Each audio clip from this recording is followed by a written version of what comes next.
Hey guys, John Velasco here at E3 2016. I'm here with the folks at HTC. Going to do a quick interview. Yeah, hi, I'm Joel Breton, Vice President of Global Content for HTC Vive. Thank you for having us. So, quick question. So, what's HTC's plans for the future when it comes to VR? I know the Vive just launched and it's been pretty successful, but what are the more ambitious plans going forward?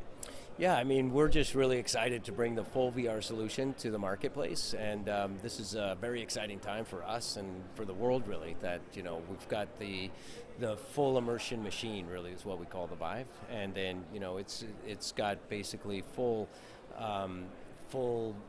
motion control, right, with the controllers. It's got full immersion with the room scale that you can actually move around in 360 and puts the player right in the middle of the content.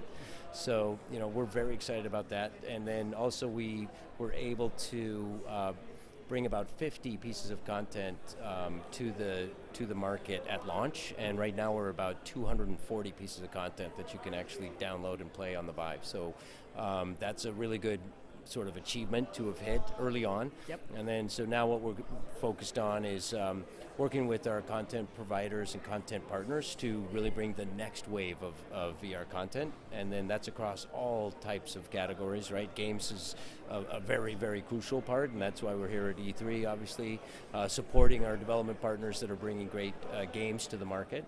But we also realize there's fantastic uses for VR in terms of healthcare and education and cinematic, right? So there's all types of different VR content, and so we're working with partners in all those various areas to make sure that there's a really, really rich content library for the Vive. Yeah. Now, I own a Vive myself. Oh, and, congratulations. Thank you. Early adopter. Yeah, you have to get right in there. Right. But, I love how it's fully immersive, the controller layout, and just the interaction you get. You don't get that same level with some of the other solutions out there. But Sure. speaking of gaming and all the attention that's focused on there, Mm.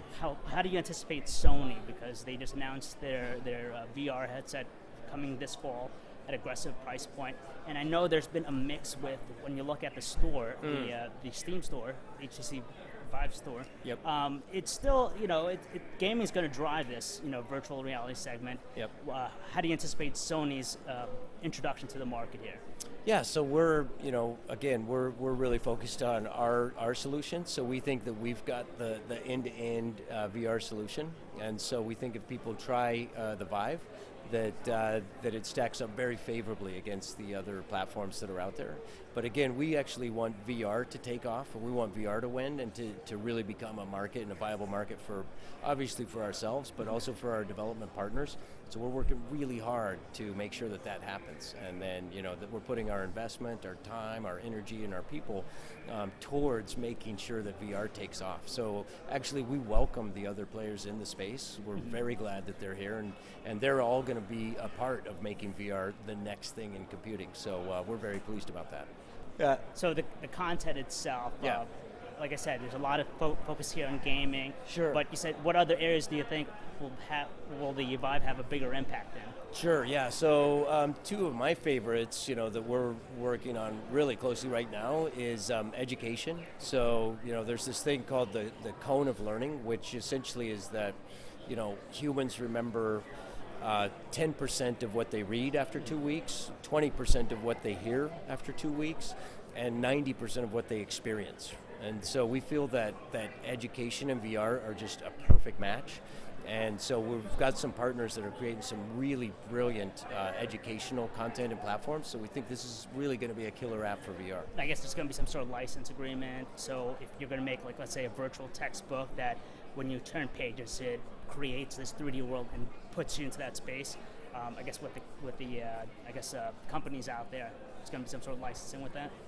Yeah, so there's platforms that'll be more like what you're talking about there, and then there's also going to be like lectures, like virtual lectures, and then I've experienced this myself and was just blown away with the potential of, if you can imagine, like a TED talk or a presentation, right? And then instead of just having a deck that you're showing up on stage about Mars, right? About going to Mars, you can actually take the entire audience to Mars. Exactly. and then Yeah. you can blast them off in a rocket to get there. And then once they're there, they can actually get in a rover and drive around the surface of Mars. So how much more impactful is that as a presentation versus looking at maybe a picture of Mars on a slide? Exactly. So this is a huge leap in education. And then the other big area that I can see is taking off already is design.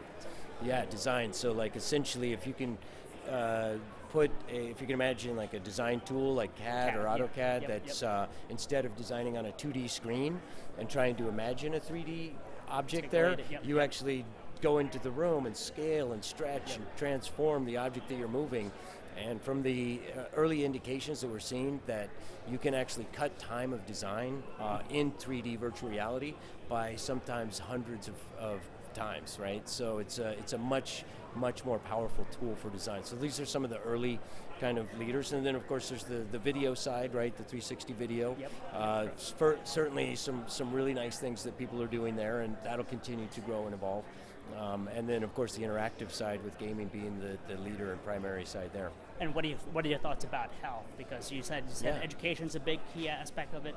Health, I've seen also some other solutions out it's there. Huge. It's absolutely huge. Yeah, we're hearing some great things, and actually we're seeding out development kits to partners that, you know, they may not have a business yet or know what a business model is, but we just like what they're trying to do and the problems they're trying to solve with virtual reality. So we're getting very aggressive in supporting these kind of people that's their business, and they want to try to figure out how to make healthcare or solve a problem in healthcare or education, you know, using virtual reality. So we've actually seen things with wheelchair simulators with post-traumatic stress syndrome, MRI scans, stuff like that. Yeah. 3D. So and then people that need assistance recovering from strokes, like you can also do training in VR. That's very rehabilitation.